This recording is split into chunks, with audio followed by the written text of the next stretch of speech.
Tensions have been boiling over 4 years in Amuru after the district land board gave Madvani group a lease offer of 10,000 hectares for the establishment of Amuru sugar works. The dispute sucked in the government, political, cultural and religious leaders as well as communities. A bitter court battle has been raging on since 2012 when the High Court ruled that the land should be given to Madvani. The Court of Appeal is yet to give its verdict on an appeal challenging the ruling. Just don't with the vehicle, don't vote. Don't on the vehicle. Now that the dispute could soon be resolved after cultural leaders from the chiefdoms of Pagak, Pamucha and Toro, along with members of the Amuru Executive Council, agreed to a settlement. Which will now form the basis of our work. In a meeting with the leaders in Kampala, the Minister for Lands, Betty Amongi, said landowners in the affected communities would soon be compensated and the government would meet the legal fees of the community lawyers.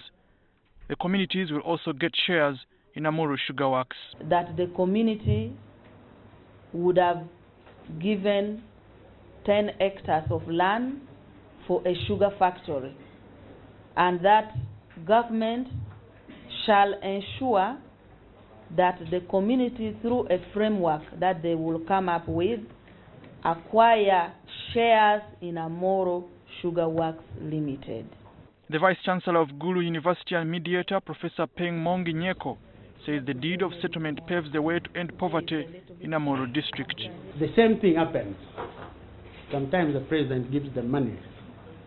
Then when they go to Madvani, Madvani gives them sugar. So I could see some degree of jealousy in this.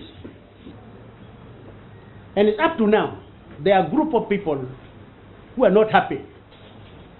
This is political group. But I think any politician who opposes development in his constituency or her constituency is not suitable to be a leader. The presence of the Amuru cultural leaders here presents a bright and progressive future for constructing the Amuru Sugar Works Limited. However, the Acholi parliamentary leaders still remain divided, raising two questions: why the government didn't consult them concerning the settlement deed, and why government is investing in this land instead of the investor. 51% of shares will be taken by the government, of which some will be allocated to the affected communities, while 49% will belong to Madvani Group. DP President and former Gulu Municipality MP Nombat Mao urged politicians in the area to be visionary. Right now, people are thinking very small.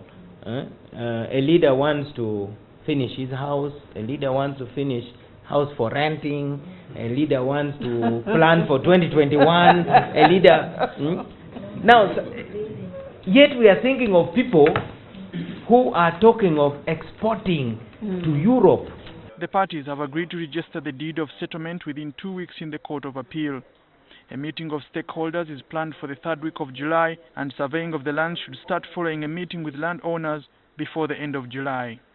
If we get the share for the community, I think we shall have done good for our people, which I strongly say the government should stick to that. It should not just be in the paper.